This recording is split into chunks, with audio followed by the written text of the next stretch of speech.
Hello student. अब जैसे grammar देख रहे हैं, ग्रामर में वर्ण विच्छेद मात्रा के चिन्ह दिए गए हैं। अब मात्रा के चिन्ह के साथ यहाँ पे वर्ण विच्छेद करते समय आपको ये ध्यान में रखना है, वर्ण यानी जैसे अक्षर, एक एक अक्षर को जैसे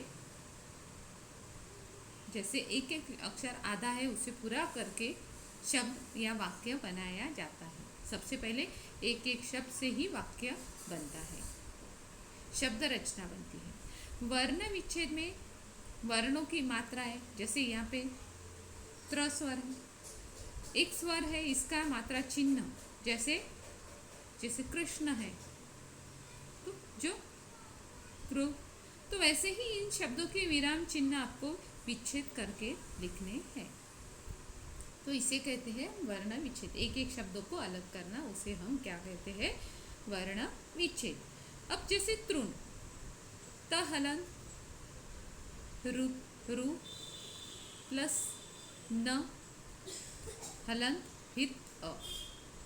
उसके बाद है मृग, म हलन फिर त्र फिर ग फिर अ, मृग हो गया।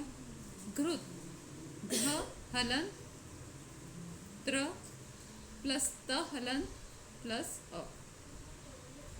वृत्त, अब जैसे वृत्त है तो व हलन त्र, दो त आए हुए हैं तो दोनों भी हलंत आएंगे और फिर इसे कहते हैं हम वर्ण विच्छेद। अब वर्ण विच्छेद की जैसे आपको विस्तार से जानकारी मैं यानी जैसे जैसे हम आगे बढ़ेंगे वैसे वैसे आपको देती जाऊंगी। इसकी परिभाषा, वर्ण विच्छेद किसे कहते हैं, वर्ण विच्छेद से जैसे क्षत्रिय का श है तो ये श कैसे बना, कौन से वर्णों से बना, इसकी भी जानकारी आपको दूंगी। अब उसके बाद है बहुवचन। बहुवचन लिखने हैं, ऋतु ऋतुए, इच्छा इच्छाएं, सेवा सेवाएं, है यह ये, इसे इन्हें, मैं हम वह वे, उसे उन्हें। तो ये बहुवचन यहाँ पे बताए हुए हैं।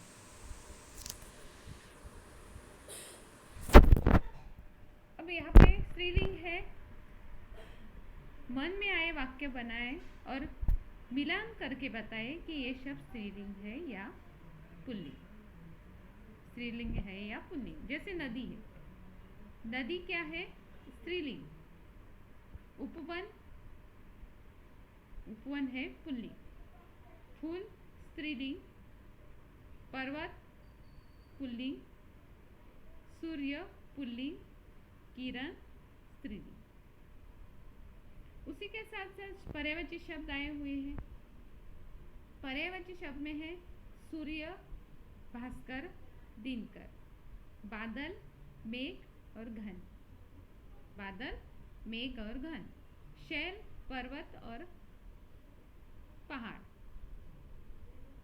फूल, पुष्प, सुमन, फूल, पुष्प, सुमन, कुसुम। उसके बाद है पेड़, वृक्ष और तरु, नदी, सरिता, तरंगिनी, तटिनी। अब कविता में और युक्त शब्द आए हुए हैं, जैसे न से हमें शब्द बनाने हैं, चार चार शब्द। न से सुमन, उपवन, सदन, सावन। वैसे ही न से बनाना है कण, किरण, तृण और रचकन। ऐसे शब्द आपको छोटे न से और बड़े न से बनाने हैं। अब मैंने जैसे आपको इस वीडियो से, अब जैसे आगे आया हुआ क्वेश्चन, कविता में आए र के इन रूपों में एक एक शब्द जैसे आपको चुनना है, तो इसकी जरूरत नहीं है। अब कविता में ऐसे शब्द के जोड़े चुनकर लिखने हैं, इसे हम जैसे योजक चिन्ह, जो कविता के जैसे दो शब्दों के बीच में आने वाले शब्द को हम योजक चिन्ह कहते हैं। जैसे यहाँ पे बूंद बूंद, तो ऐसे योजक चिन्ह आपको ढूंढने हैं और आपको जैसे आपके यहाँ पे इस क्वेश्चन में लिखने हैं। इस प्रश्न में आपको ये चिन्ह लिखने हैं। अब आगे क्वेश्चन आया हुआ है, कविता में संज्ञा शब्द चुनकर लिखें और इन्हीं 5 शब्दों के का वाक्य में प्रयोग करें जो संज्ञाएं आई हुई है। अब संज्ञा में किसी भी व्यक्ति का, किसी भी वस्तु का, किसी भी प्राणी का, यानी आप कोई भी नाम ले सकते हो और उससे रिलेटेड आपको वाक्य में प्रयोग करना है।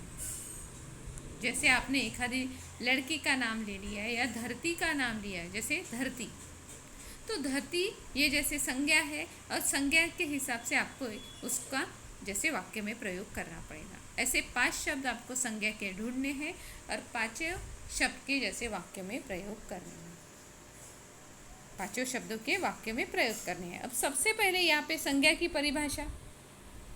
संज्ञा आपको पता है, अब एक वीडियो में मैंने आपको थोड़ी सी जानकारी दी थी कि किसी व्यक्ति, स्थान, वस्तु या मन के भावों को हम संज्ञा कहते हैं, यानी यहाँ पे किसी मन के भाव को भी व्यक्त किया जाएगा।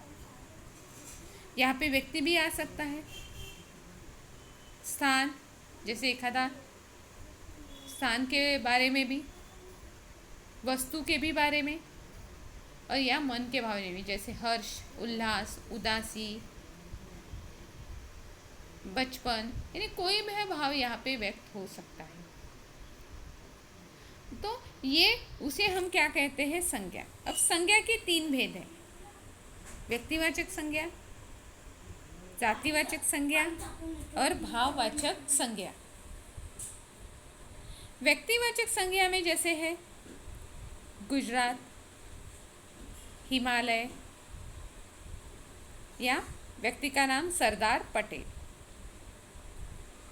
जातिवाचक में जैसे अंगूर, गाय, किताब। अंगूर, गाय, किताब, उसे क्या होगा? जाति का बोध होगा। भाववाचक में जैसे भाव यानी सुंदरता, लालिमा, मिठास आदि भावों को यहाँ पे व्यक्त किया जाता है। अब जैसे भाववाचक संज्ञा में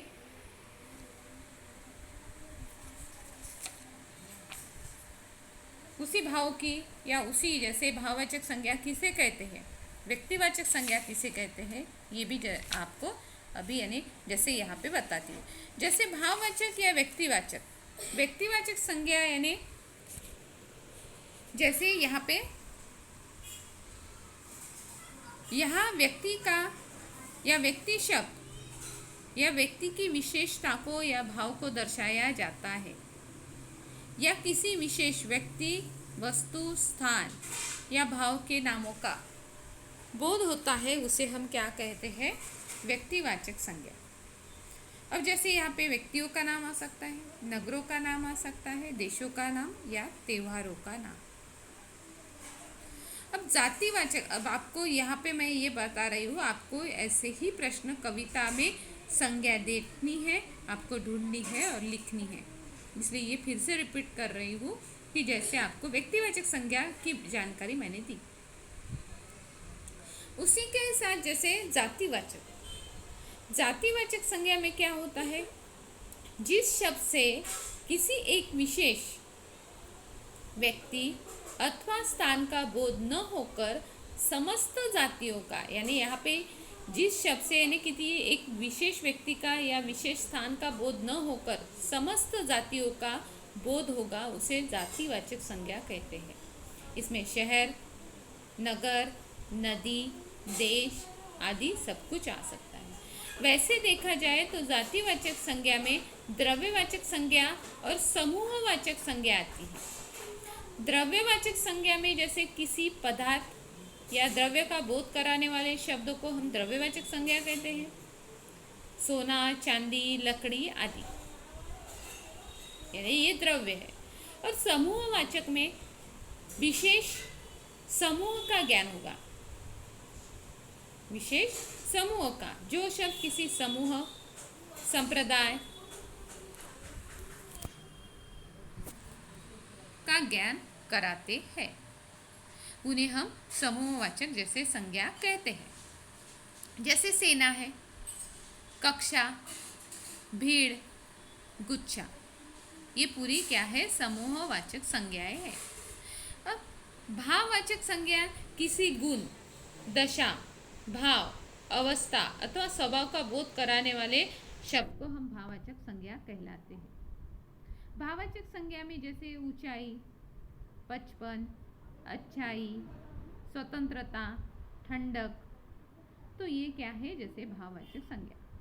अब भाववाचक संज्ञा आपको यहाँ पे जैसे मैंने बोला किताब में आपको ढूंढनी है और ऐसे शब्द आपको ढूंढकर आपको यहाँ पे लिखनी है। अब जातिवाचक संज्ञा के जैसे पशु भी आएगा जातिवाचक संज्ञा में, युवक भी आ सकता है, क्षत्रिय, तरुण, पंडित, मनुष्य, इंसान, गुरु, किशोर, चिकित्सक, राष्ट्र, देवता, बच्चा, लड़का, कुमार, मूर्ख, बंधु, चोर, नारी, रंग, नेता, हिंदू। ये जातिवाचक संज्ञा बता रही हूँ। अब इसी के साथ साथ जैसे भाववाचक भी बताऊंगी। पहले अभी जातिवाचक जैसे माता भी आ सकती है, स्त्री, किसी लड़के का भी नाम किसी व्यक्तिवाचक में। यहाँ पे भाई, ठग, व्यक्ति, मित्र, शिशु, पुरुष, ईश्वर, बूढ़ा, देव। वैसे ही आपको जैसे तरुणाई, पंडिताई, अच्छाई, मनुष्यत्व, इंसानियत, गुरुता, चिकित्सा, राष्ट्रीयता, बचपन, लड़कपन, कौमार्य, मूर्खता, बंधुता, चोरी, नारीत्व, रंगत, नेतृत्व, हिंदुत्व, ये सब किस में आएगा? ये भाववाचक संज्ञा में आएगा। भाववाचक संज्ञा में विशेष करके भावों को दर्शाया जाता है। जैसे यहाँ पे जैसे हंसी, खुशी, दुख, उसके बाद जैसे बुढ़ापा, दैवत्व, मित्रता, शिशुता, व्यक्तित्व, भाईचारा, स्त्रीत्व, हिंदुत्व, रंगत, नारीत्व, ऐसे भावों को दर्शाया जाता है। ये सब कुछ आपको भावों के बारे में बताया गया है।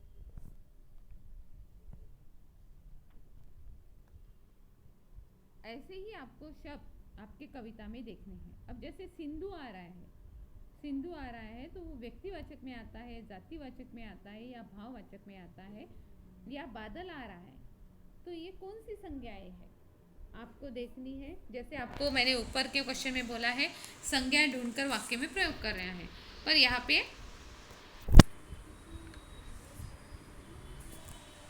आपको वो संज्ञाएं लिखनी भी है। यहाँ पे वो संज्ञाएं व्यक्तिवाचक संज्ञाएं कितनी आ रही है वो लिखनी है, और जातिवाचक संज्ञाएं यहाँ पे कितनी आ रही है वो भी आपको लिखनी है। जातिवाचक संज्ञा अब मैंने पूरा आपको यहाँ पे एक वीडियो भी भेजा है और यहाँ पे समझा के दी है।